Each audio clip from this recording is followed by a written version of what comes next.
Tudo bem, Carol? Tudo bom? Tava sentindo falta do programa? Não estava aqui semana passada que eu estive na Brasil Week em Nova York, evento de investidor. E como foi lá? Recepção boa do Brasil, né? Então temos que estar animado, gente. Tem que estar sempre vendo o copo meio cheio, né? Diante de tanta catástrofe. Ainda alguém querer investir nesse Brasil aqui, a gente tem que tratar o empreendedor como herói aqui, né? Deixa eu, inclusive, começar aqui as notícias. Agora sim, a nossa comentarista política, Lulipe. Tudo bom, Lu? Boa noite, Milinho, boa noite, Carol, minha amiga. Uma honra estar aqui nessa bancada maravilhosa aqui do Bradock Show, mais uma vez aqui juntinho com vocês. E bora que hoje a pauta tá quente. Hoje está quente. Inclusive, vamos começar falando da Deolane Bezerra.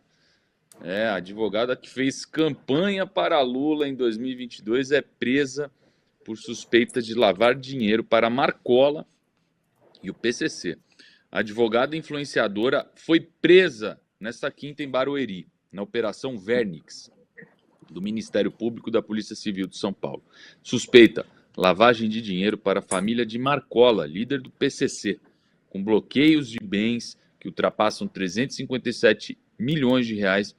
Ela teve nome incluído na difusão vermelha da Interpol e chegou ao Brasil da Itália na véspera da prisão.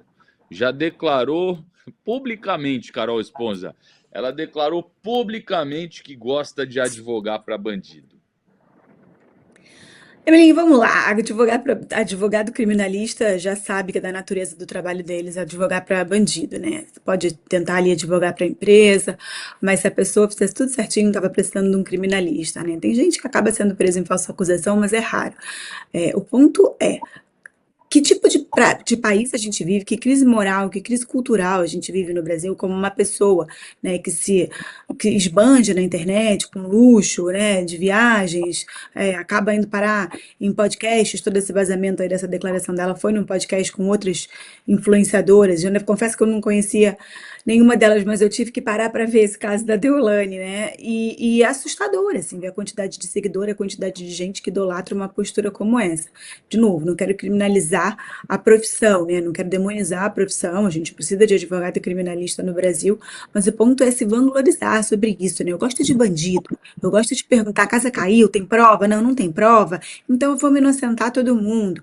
Acho que tem é parte do seu trabalho enquanto advogado, está sendo contratado para isso, para botar o seu cliente inocente, mas glamorizar isso, glamorizar o crime, é um problema estrutural, cultural muito maior, né? O que a gente vive no Brasil hoje, a polícia demonizada, não tem condição para trabalhar, e a sociedade espera, né, que o bandido, que é a vítima da sociedade. Então, é fruto de uma sociedade doente. Acho que esse caso é tão importante vir à tona por isso aí. Agora, a ligação com o Lula, isso é óbvio, né? A gente vê todos os integrantes do PT sem o menor interesse em declarar todas essas organizações, Comando Vermelho e PCC, como organizações terroristas tão importantes para que a gente consiga ter cooperação internacional nessa área, né? Para tão importante para que a gente consiga avançar com pautas que estão travadas no Congresso, o fim da maioridade penal, né? Por que um adolescente pode roubar, matar, estuprar e não pode ser punido? Que país é esse que as pessoas vivem na impunidade? Tá tudo bem, tá lá hoje PT e pessoal de mãozinhas dadas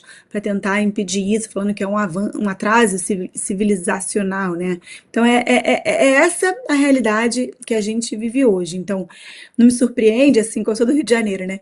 Então vejo com frequência que funkeiros sendo presos, quando a gente fala, né, que na verdade são traficantes, são membros de facções criminosas, o que a gente escuta não, você está demonizando a cultura da favela. Não, não é a cultura da favela. São criminosos, são assassinos, têm relação direta com o crime organizado e é assim que eles precisam ser tratados. Deixa eu até, inclusive o pessoal puxou aqui o insert da própria Deolane falando. Em seguida eu passo o comentário para Lulipe. Eu gosto de bandido, eu gosto de advogar pra bandido. Ó, doutora, a casa caiu, eu fiz mesmo. Eu gosto disso. É, meu filho, então tá bom. Agora a gente vai tentar diminuir a pena aqui, ó.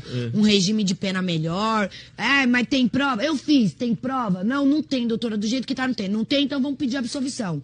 Ah, mas você sabe que ele é culpado, você vai pedir pra absolver. Sinto muito, a lei é falha. A gente tem aqui inúmeros incisos que fala de absolvição por falta de prova. Foi ele, mas não tem prova, fazer o quê? Tá aí, ó. Lolipe? Até você vê que o vocabulário, tudo, né? O linguajar. Para completar assim o linguajar da Deolane, que está muito longe do meu, mas é a mana, né? É o mano, a mana da favela, enfim.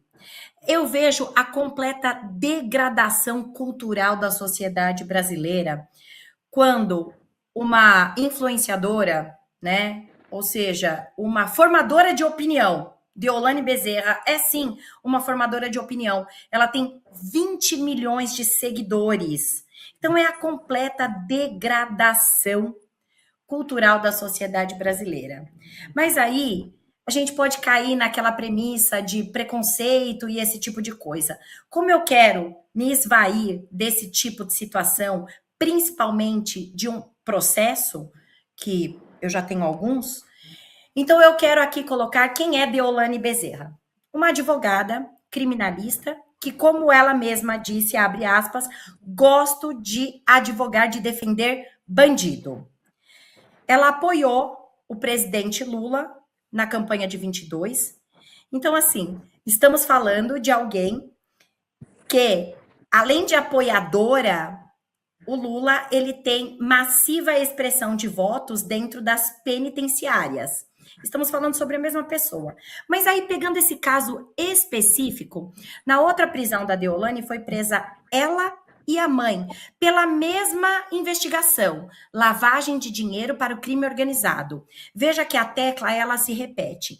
Nesta condição agora, um dos presos nessa condição é alguém que estava ocupando um imóvel, um apartamento da Deolane em São Paulo. E aí foram investigar. Então, esse era o preso, a pessoa que foi presa que estava dentro desse apartamento. Aí foram investigar quem é que estava pagando o aluguel deste apartamento, logo que é um imóvel registrado no nome desta influenciadora / advogada criminal. Quem estava pagando é a cunhada do Marcola. Então, se aqui alguém tinha alguma dúvida da ligação da Deolane com o Marcola ou com a família da facção do Comando Vermelho e do PCC, aqui fica claro, porque era a própria cunhada do Marcola quem pagava os aluguéis, a proprietária do imóvel, que no caso, por coincidência, é a Deolane. Gente, isso não é coincidência, essa é a investigação que a Polícia Federal já está fazendo e já ligou os pontos. Isso foi o que saiu pra gente. Pensa tudo que ainda está em sigilo. É a segunda vez que essa cidadã é presa pela mesma condição. Ela é caixa eletrônico de facções criminosas brasileiras. Ponto final.